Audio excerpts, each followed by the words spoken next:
When I went out on my own and became my own boss, every insecurity that could come flooding in did. I didn't feel like I was enough. I didn't think I was strategic enough. I didn't have the right answers. I didn't have enough education. I didn't look the part. Like all the different things came up. Hey, big welcome to our YouTube community. Today, I am honored to bring you a very powerful interview with Amy Porterfield, who's been called the queen of online marketing. She's the New York Times bestselling author of the book 2 Weeks Notice, Find the Courage to Quit Your Job, Make More Money, Work Where You Want, and Change the World. She's the host of the Online Marketing Podcast with almost 50 million downloads, and she's taken over 50,000 students through her online courses. To our YouTube community, be sure and subscribe and share. Little shout out to Dudley from Cape Town, South Africa, Samson from Nigeria, Jane from Zambia, Andrew from Ukraine, and Darren from Cooksville, Tennessee. Thank you guys for commenting. If you have questions, tell us in the comment section where you're watching from. We've got people from all over the world. If you're ready, comment right now, I'm ready. Are you ready? Comment, I'm ready. Let's go to the interview now with Amy. Well, Amy, I've been waiting to have you on for a long time. Welcome to the podcast. Well, thanks so much for having me, Craig. It's great to be here. It is an honor to have you, and we're going to talk more about your new book. I'm going to go and hold it up for now. 2 Weeks Notice. Find the courage to quit your job, make more money, work where you want, and change the world. Congratulations on your new New York Times best-selling book. Thank you so very much. It's been a wild ride. Well, I can only imagine. And I want to ask you about the book, but I want to dive in and first get a little bit of your leadership story, because what you've been able to accomplish is quite profound. You're influenced on a lot of people. And I kind of want to start, Amy, at the beginning. And this definition is not original to me, but someone said that leadership is influence at its core. At the very root, that's what leadership is. I'm curious, when was the first time that you recognized that you actually had influence in the lives of other people? Ooh, such a great question. You know, I always felt like I was born to be a leader, and I don't think I was born to be a lot of things, but to be a leader, yes. And so in high school, I really actually felt it. I was cheerleader, captain of my cheerleading squad. And I was involved in leadership in high school. And I always have been drawn to inspire and empower and get my voice out there. So I think that's when I kind of started honing in on it. I wouldn't have known it was leadership back then, but looking back, it definitely was. Right. So when in the early years, probably when you started to recognize that you had some leadership gifts, I'm also guessing that you had some insecurities as well, because almost all of us do. Yes. Can you tell me, because this might help some people that are listening right now, how did you work through some insecurities to grow in your confidence as a young and aspiring leader? You know, I have been very insecure for a lot of my journey, to be quite honest. It's ebbs and flows for sure. And I think where I really started to notice it is when I started to build my own business. And so I was in corporate for many years, and definitely the insecurities came up there, but I wasn't in charge of really big projects. But when I went out on my own and became my own boss, every insecurity that could come flooding in did. I didn't feel like I was enough. I didn't think I was strategic enough. I didn't have the right answers. I didn't have enough education. I didn't look the part. Like all the different things came up. And so I've navigated those for a really long time. And in my book, I talk about this difference between confidence and courage. And I didn't have a lot of confidence, but I don't think you start out with a lot of confidence. I feel confidence is earned, but courage is that faith that you have in a higher power or in yourself. And so I've had to rely on courage a lot of the way through my journey. And it's absolutely been something that's helped me immensely. That's an interesting perspective. I haven't heard someone share kind of that contrast before between courage and confidence. And to me, it's almost like you need confidence and a little stupidity, right? When you're starting out, it's just like you don't even know what you don't know. True. And so you would say that confidence is earned. Can you take me through, and I'd love to know, you mentioned a couple of insecurities, that you're not enough, you weren't strategic enough. Could you pick one of those, maybe one that stands out to you the most, and tell me how you actually earned the right to be confident in that area? Because I think, Amy, as you know, we have so many in our leadership community that just feel inadequate. Most of us don't feel like that we're enough, and you have overcome. You started from scratch and built something really special. I'd like to know that journey of how you built confidence, what it took, and do you own it today? Are you always confident, or do you still backslide into some of the insecurities? So if you can just walk us through that, that'd mean a lot. Okay, so when I talk about this idea of confidence is earned, what I mean by that is when you start to put yourself out there, and in my case, start to build a business, and I do my first launch and it doesn't work out, and then I do another launch and I make a little money, and I do another launch and I start to grow it. That is where the confidence comes in. I have a proven track record. It might be small, but like inch by inch, it's starting to work. So my confidence starts to grow. I'm earning it. I'm putting in the time. I'm putting in the work. But before it starts to work, and it took me a good 2 years before my business really started to work, that's where I had to rely on the courage. Because the number one insecurity I had is that I wasn't good enough. I've always struggled with my weight. As a woman, this is kind of a big through line that we see a lot, where I didn't want to get on video. I didn't want to show my face. I didn't want to put myself out there. So I felt like I wasn't good enough to be on camera. Or I wasn't strategic enough in the sense of I didn't have a business degree. I didn't know how to build an online business. I was making it up as I went. So it just came back to I am not good enough. And so every time something didn't work, I would reinforce that. But here's how I came out of it, and why today I think I absolutely have a lot of confidence, and I absolutely backslide at moments, but then can catch myself pretty quickly, is because I got clear on what I wanted. It all comes down to your why. And for me, this is something I teach to all my students, and that is, what do you want? Why do you want it? And in the early years, when I was still in my corporate job, I wanted to call the shots. I wanted to be the boss. I wanted to work when I wanted, where I wanted, how I wanted, and I wanted to be more creative than I could. And as a woman, I knew I was hitting that glass ceiling. And so when I got clear on what I wanted, in the beginning, it was very selfish. I wanted more freedom. And so every time I would get knocked down, I did my first launch, I made $267. I thought I'd make like $100,000. So I was devastated, got knocked down. But I was like, but I want this bad enough. I'm going to try something new. I'm going to change it up. So I got back up. And that was all courage and faith for me. Absolutely. Until it started to work. And as I mentioned, I would do launch after launch after launch, and it started to click. And so that's when I started to step into confidence. And when I would backslide, ask myself, what did I want?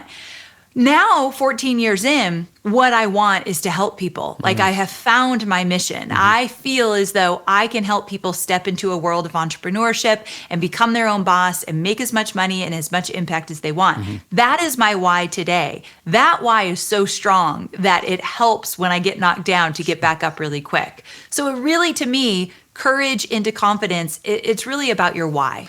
That's super interesting. And I would love to sit down maybe with 1,000 leaders and talk through their why, because it seems like most people do often start out with a selfish why. Like, I want to do this on my own terms. I want to be a leader. I want to be important. I want to have influence. And then I think the truly most successful leaders don't start with I, but they start with you. It's like, I want to help you achieve your dreams. I want to help you be more successful. I want to help you have a bigger ministry. I want to help you. So I would be curious, and we can't answer the question now, but how many of the best of the best of the best, their why is more driven by you than it is by an I. And I think that's a really great insight, and it shows in what you do that all of your content is really focused on the listener, on someone else, and that's a big compliment to you. You blew by something, and you mentioned a handful of failures, just one after the other, in the early years. Could you pick one or two of those failures that you experienced and kind of walk me through what did it feel like when you didn't hit your target? How did that shake you? What did you say to yourself? How did you overcome it? Because I think there's a lot of people would look at you and say, man, she's got it all going on, and they have no idea the pain of the journey and the price you paid along the way. Give us some insight to a failure that really stung and what you learned from it and how you grew through it. So coming back to that first launch, so I was a 1 year into my business and I decided to create my first digital course. At the time, I was doing more consulting, coaching on marketing and social media, but I knew that wasn't my end all be all. I didn't really love doing one-on-one work, and so I wanted to get out of that as fast as possible. So I rushed to create my first digital course, had no idea what I was doing, and chose a topic that I wasn't an expert in. So when I teach my students today, I always say you're looking for that 10% edge. You want to have gotten results for yourself or for somebody else, and you need to be 10% ahead of those you serve so you can lead the way. Well, I didn't know that back then, so I decided, this is kind of ironic since I just launched my first book, I taught authors how to use social media to launch their book. I had no business teaching that, but I was desperate. In the first years of building a business or anything new, there's a little bit of a desperate energy. I've got to make this work. I've got to prove that I can do this. So I kind of just grasped onto anything. And so I launched this first course. Like I said, I made $267. And I cried for about 7 days, like secretly behind closed doors. Sure. I was devastated. And what I made it mean, and thank God I didn't give too much time to this. I made it mean that I wasn't cut out to be an entrepreneur. I looked around on social media and it looked like everybody else that was doing what I wanted to be doing was making millions, which we know is not true. I didn't know at the time that social media is everybody's highlight reel. Right. And so I looked around thinking, what's wrong with me? I'm not cut out to do this. I'm always going to be someone's employee because I can't figure this out on my own. And luckily, I have a husband who's like my biggest cheerleader. And that's after a few days, he said, enough is enough. Right. You need to get yourself together. You need to stop telling yourself this lie. Let's try it again. Let's put you out there again and let's do it a different way. And thank God I had him. And I think we all as entrepreneurs and as leaders, we need somebody who believes in us just a little bit more than we believe in ourselves, because that changed everything. And I know you have a wonderful wife that likely believes in you just a little bit more than you believe in yourself. And I know that we are so very fortunate. But if you don't have that person, go find them. Yep. Because Hobie, my husband, helped me get back in the game. And that's really what changed things for me. But at the time, I told myself I wasn't cut out to do this. Yeah, Hobie's a great dude. And I'm thankful that I have Amy as well. And I cannot even imagine how difficult it would be if you don't have some form of support system of people around you that are cheering you on, because the truth of the matter is nobody is successful in a vacuum at all, ever, ever, ever, ever. It's often a result of the people that are around us. You have a philosophy that is interesting to me, and you give credit to, you only made $287 the first time. Now you do make millions, and you have a 8-figure business, and you credit your 8-figure business. One of the principles is that you say, you do the same thing over and over and over again, just better. Yeah. I'm interested. I can feel that when I look at what you do, because everything feels like it's gone through a really scrutinizing process to make it better and better and better. Can you tell me a little bit about the process? How do you measure what you do, and how do you determine how to make something better? Ooh, I love this question. So the number one goal in my business is that we are our own benchmark. We try not to ask everybody else what their numbers look like and judge ourselves against everybody else's results, because we just want to compete against ourselves. And so early on, we started tracking our metrics. And I'm not a big numbers girl, but I really had to focus on what numbers matter the most. So let's say we would do a launch, and I have a digital course that I sell. So we do a launch of this digital course. And early on, we would track our numbers. And in the early days, I didn't have any goals. I was just like, okay, we made some money. That's exciting. I didn't know if I could make any. But then I had to get serious and start saying, okay, if we made, let's say, $10,000 on this launch and we converted at 5%, can we convert the next time at 6%? So we started to compete against ourselves very early on and really keep the numbers close by. When I work with Tony Robbins, one of the lessons I learned is this power of debriefing. Everything he did after he got off stage, after we did a launch, he would immediately sit down with us and say, okay, what worked, what didn't work? And he'd get feedback from everybody. He'd give his feedback, and we document it all. So the next time time we went back out, we had all those notes. So I adopted that in my company as well. After every single launch, we do a debrief. What worked, what didn't work. And we put together a report. We take the time to do so. Might take a few hours, but then we're done. But I always go back to that. So does my marketing team before we do our next launch. And so how do we know what to fix? How do we know how to get better? We usually take 2 or 3 areas that either worked really well and ask ourselves, how can we enhance this? Or take an area that didn't work really well and say, how can we fix this? But we're only going to do that with 2 or 3 areas. For instance, show up rate for a webinar. I just did one today. So we have a boot camp that I've done 3 times now. This was my 3rd. And we wanted to increase our show up rate. And so I think we went from something like 35% to 48% show up rate today. Wow. We just did this.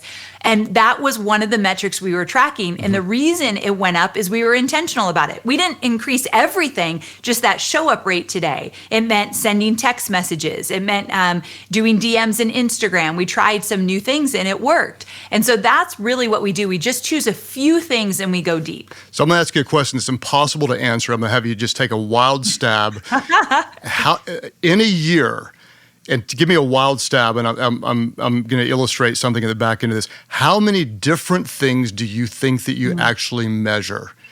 Wild guess. Pick a number. In a year, I think probably only 10 things. Okay. And so why would you limit it to 10? And how do you select those 10?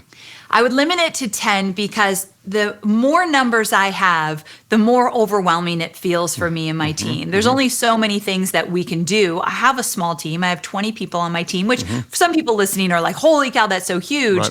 But for the volume we do, it's a pretty small team. And so I know that we can't get to everything. So if I keep their eye on what's most important, I know that the levers will be pulled correctly. And the reason why we chose these specific levers are they're the areas that I know that I'm good at. So for instance, show up rate on a webinar. I know I can do webinars well. Conversion rate on a webinar. I know I can control that. That's another thing. What can I actually control? I can get better at a webinar. I can get better at selling. And so that's one area. Email open rates. We're fanatics about email. Open rates, click-through rates, we're checking those all the time because that's something that we can control and it's an area of strength. Let me give you an example of something we probably don't track close that could benefit us, but we don't. Probably social media engagement. I don't love social media. It's not my most favorite thing to do. We do it. It's almost like a necessary evil and I make the best of it, but it's not where I want to spend my time. This last year, I built a TikTok channel because I had a book coming out and I thought, I've got to have a TikTok channel. It's going to explode. I'm going to put everything into it. And I don't like doing TikTok. And so if you don't like it, it's likely not going to thrive. So I just said, why did I do this? So we're just going to cut bait. That's not something I'm going to track. So I kind of lean toward my strengths and I track those and I'm intentional of those. And it's allowed me to build a multi-million-dollar business. Well, I want to wrap back because you've said a lot that's really valuable. And I want to drive a few things to those who are listening. You're a fanatic about numbers. And it's interesting to me how often I'll talk to a leader and ask them some question about kind of basic numbers, like, I'm not quite sure. And so I think you would say to be really, really good, you have to be a student of your numbers. Then, interestingly enough, you said you probably measure around 10 things. One of the things I wanted to ask you about, and I may ask more specifically, but we know that growth creates complexity and complexity kills growth. So you have to really work, to keep things simple. And to great compliment, a 20-person team is not a small team, but for the volume of your impact, it's really lean. And so you've worked to keep it really, really, really focused.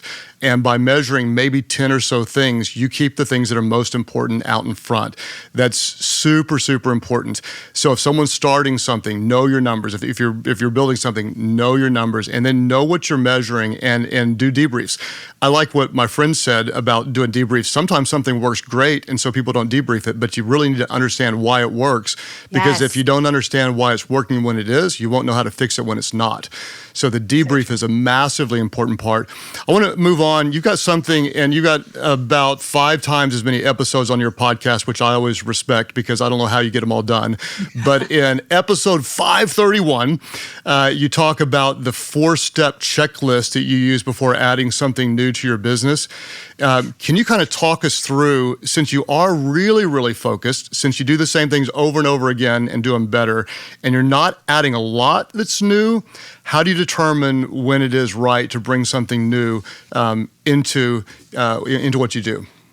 Oh, I love this question. Well, one of the biggest pieces of bringing something new into your business is really looking at what is working and what can we optimize. So when I was working for Tony, another thing I learned is that an entrepreneur that is constantly reinventing the wheel, starting from scratch, is someone that is going to have a slow growth, because always starting from scratch means that you've got to figure it out every single time. And the reason why it happens a lot is because as entrepreneurs, most of us are very creative. We love variety. The shiny objects are definitely going to get our attention because we're moving fast and we want to change things up. I think one of my strengths is that I actually don't love variety. I love going deep with just a few things. And so what I learned early on in my business is before I add something new, I first have to ask myself, what's already working and what can I optimize so I do not have to start from scratch? And that has been something that has helped me immensely. Also, simplifying things. You used that word earlier, and I'm really a fan of a simple business. And so when you add something new, what are you going to take off your plate? What is going to be retired? What is no longer going to get your focus? Because as you know, Craig, when you say yes to something, you're saying no to something else. It just happens. It's how the universe works. And so when I add something new, I have to ask myself, what's going to come off the table, or what's no longer going to get the attention that it was getting? I'm only one person, or we're only one small team. And so that's another area that I absolutely focus on. It seems to me that a big part of your success is focus, and meaning when you do get more successful, you have more options, and more options can actually be more distracting.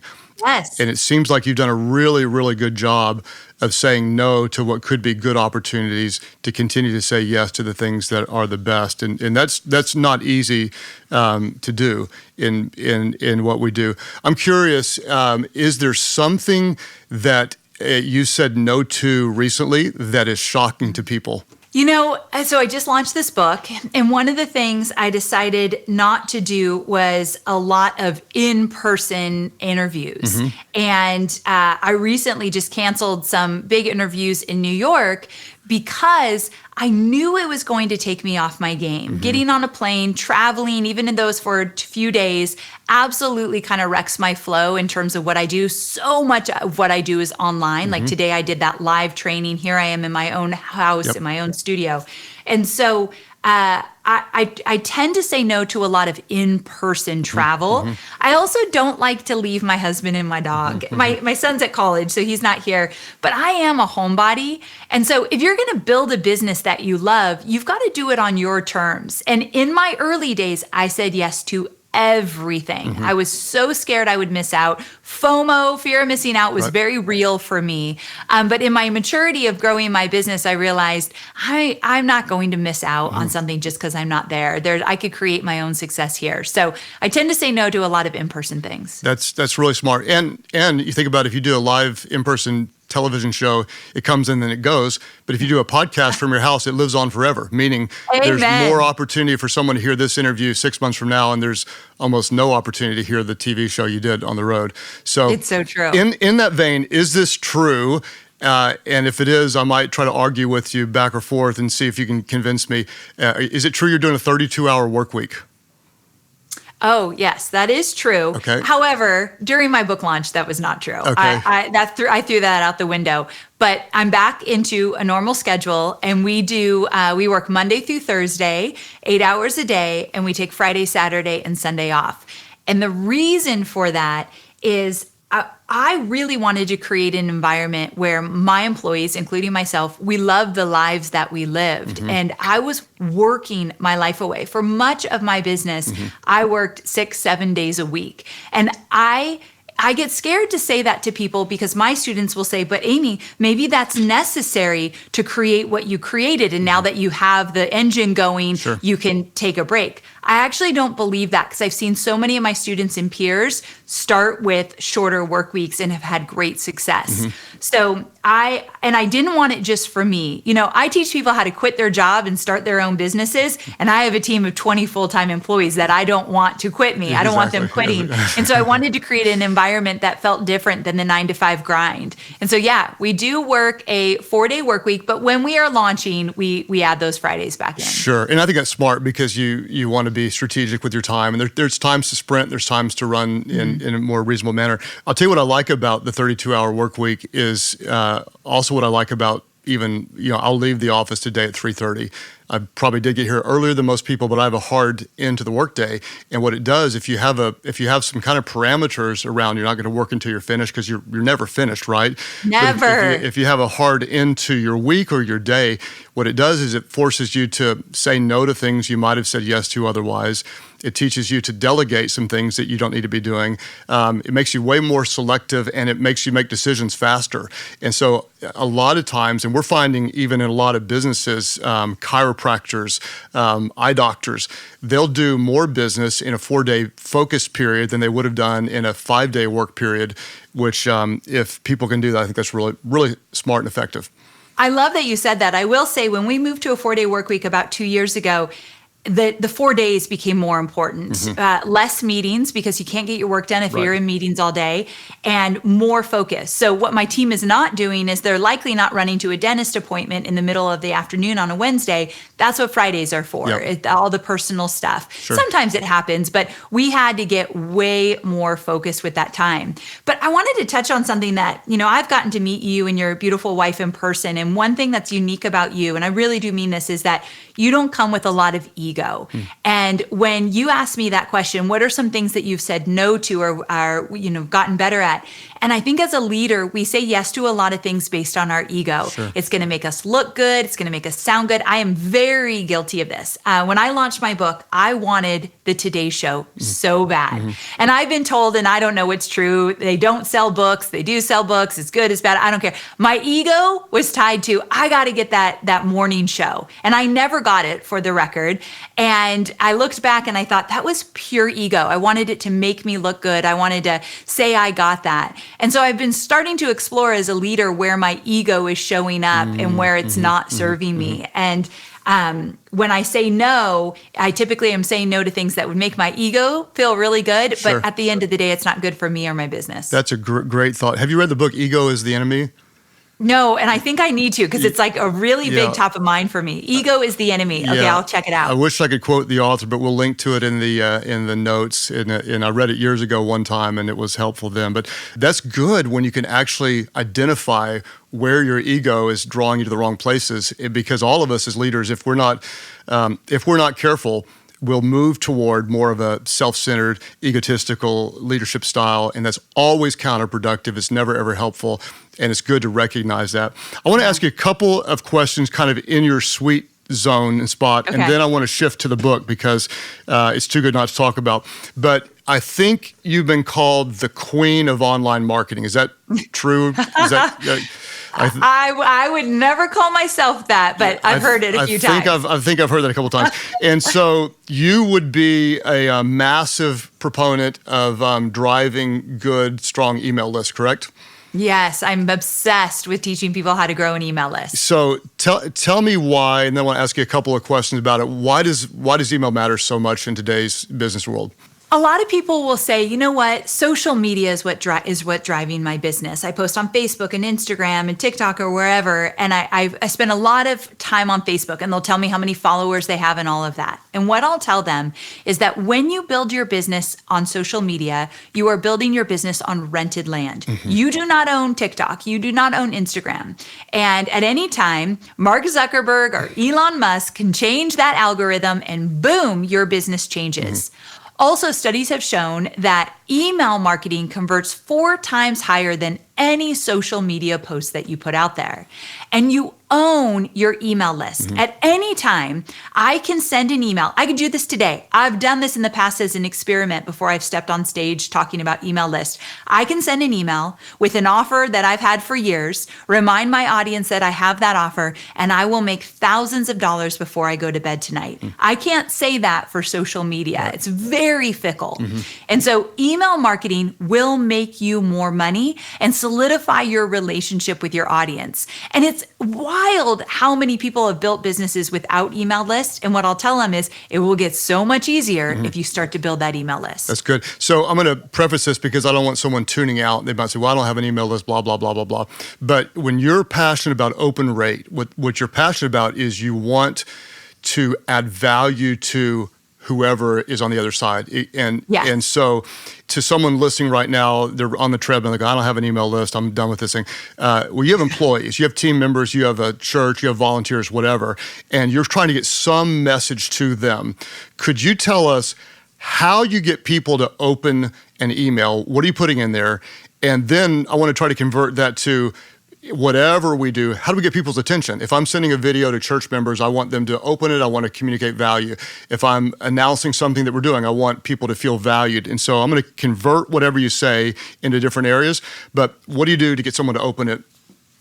So the first thing I do is what my dad used to tell me every day. He'd drop me off from school in second grade and I'd get out of the car and he'd say, Amy, before you go, it's better to listen than to talk. He would tell me that all the time, and I'd always get talking on my report card. But I've taken that into my business because before I write an email, before I put out a social post, before I do anything to attract my audience, I have to really understand what are they thinking and where are they right now. So here's how I teach this. I teach it by this concept of an invisible bridge. So if you want people to get into your church, you want more people in seats at your church, that's your goal.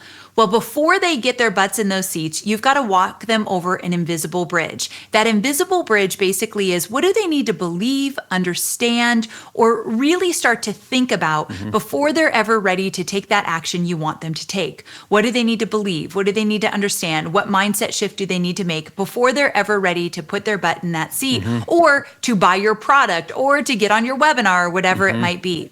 So when I'm writing an email, I'm thinking about where are they right now and what do I need to say to them to start getting them to walk across that invisible bridge? Is it a question I need to ask them? Do I need to meet them right where they're at? So do I need to say, I know what you're thinking and put it out there? So for example, for my audience, when I want to help people build digital courses, one of the things that I know why they're not doing it is they have no idea what topic they would choose. So an email subject line, it's the subject line that gets those emails open, but whatever you're doing, it's that first thing you're saying to them. And I might say, here's how to come up with your first topic of a digital course. I'm meeting them right where they're at so I can help walk them over that invisible bridge.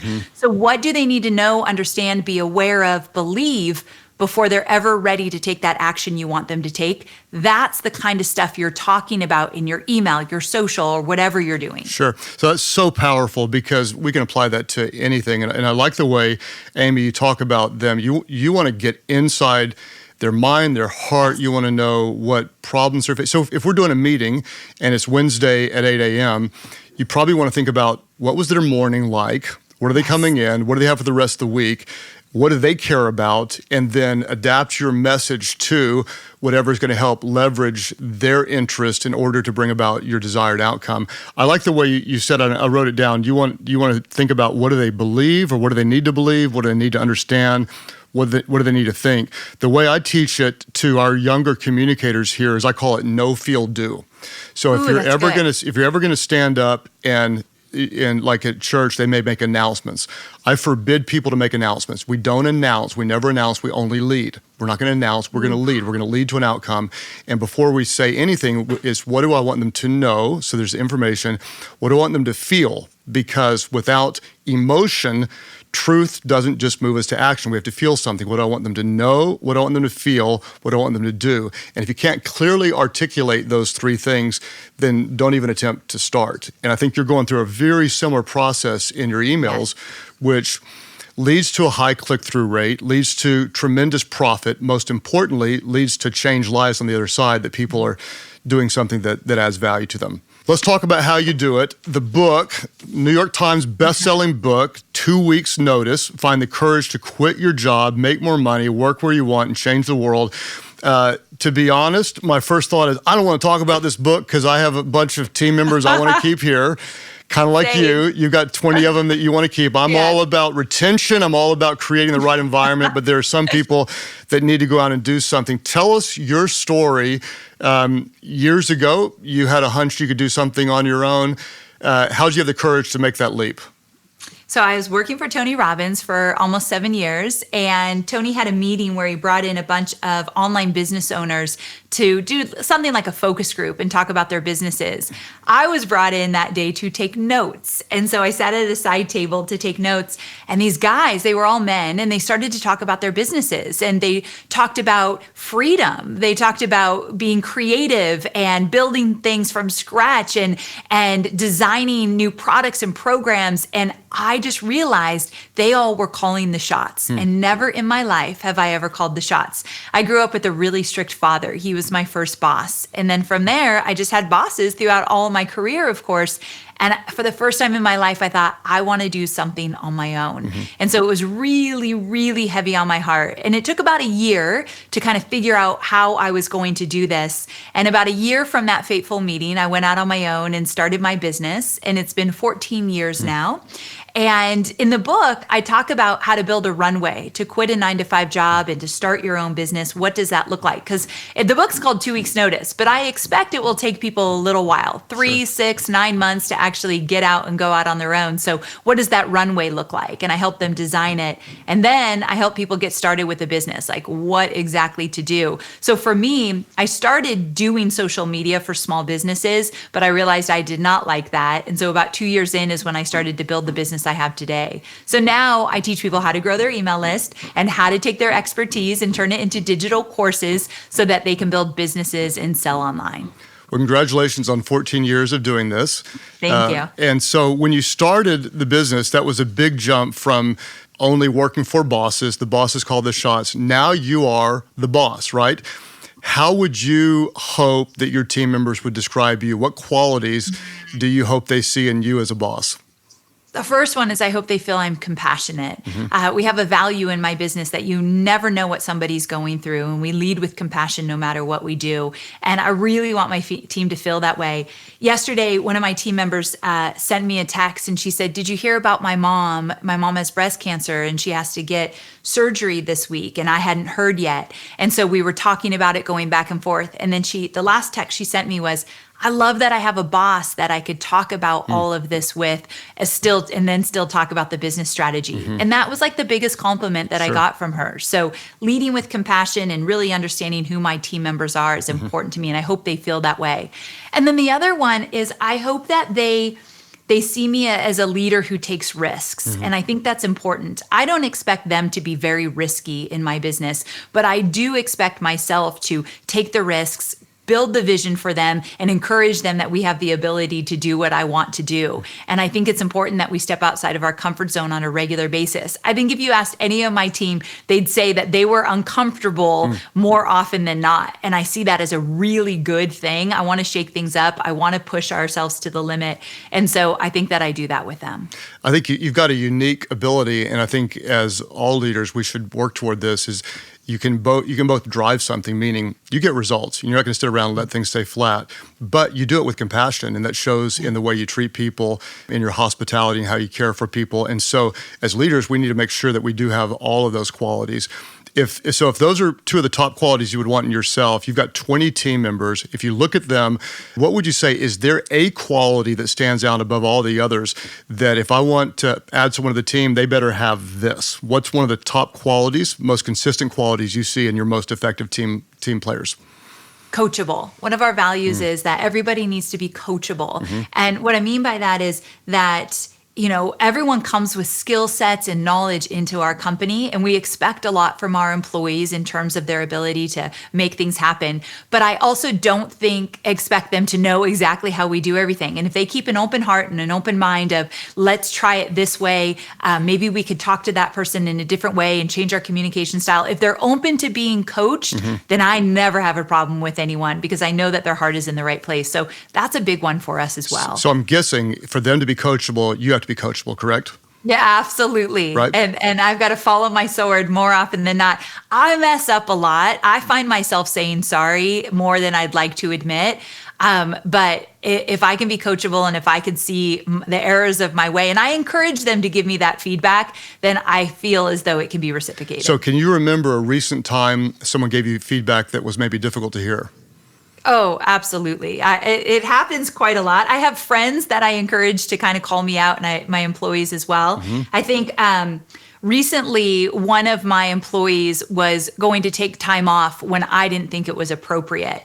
And I was hot-headed in the moment, and I was mad. Like, why would you ever take that time off? It was during my book launch. It was opening day. It was a big deal, but I took it very personal. I wrote a book. That doesn't mean everybody on my team feels that invested in it. Sure. And so they had asked for that time off, and I was so hot-headed about it, not to them, but to their director.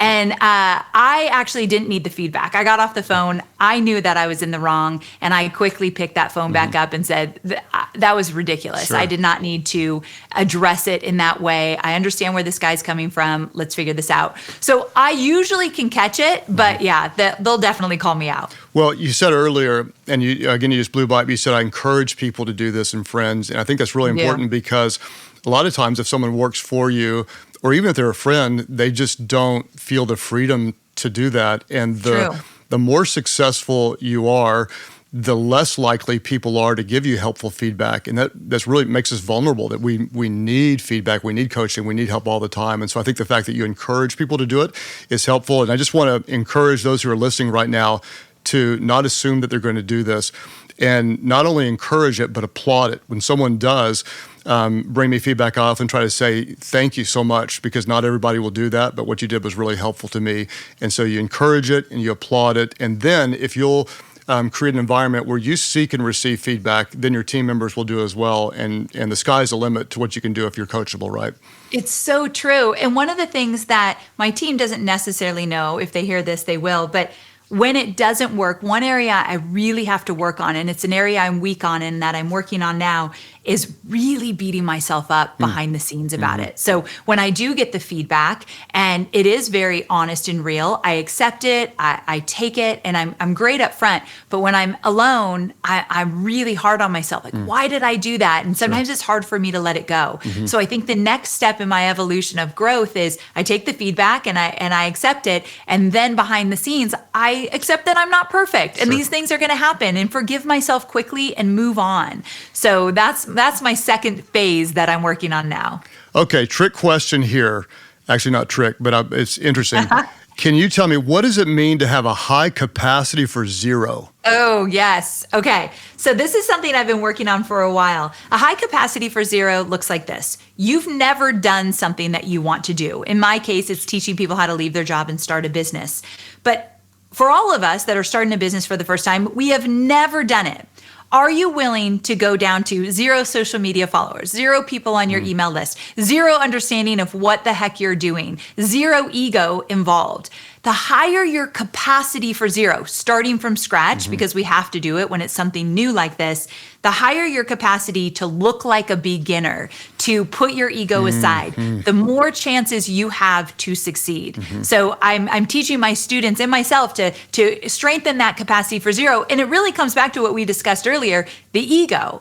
Because a lot of people, like, imagine you and I were good at what we do, put us in a whole other setting, and let's say that they made you and I, we have to become dog trainers, and we've never done that before. We're going to look foolish in the beginning. We're going to have no clue what we're doing. And so are we willing to go through that uncomfortable time in order to get to what we want? And it comes back to your why. The stronger your why, the easier it is to have a higher capacity for zero. Would you agree too, Amy, that sometimes even if you have a high tolerance for zero, in an unrelated, maybe just like in a hobby, so you're trying something completely new, that crosses over to help create both humility and confidence in your business?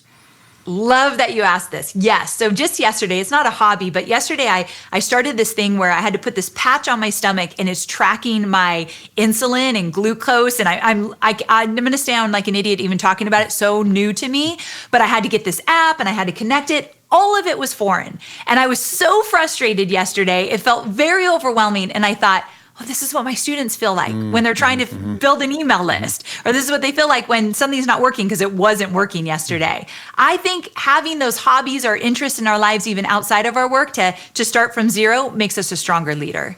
Yeah, I think that's so true. And pushing yourself in all areas to grow helps you to grow in your business or your leadership as well.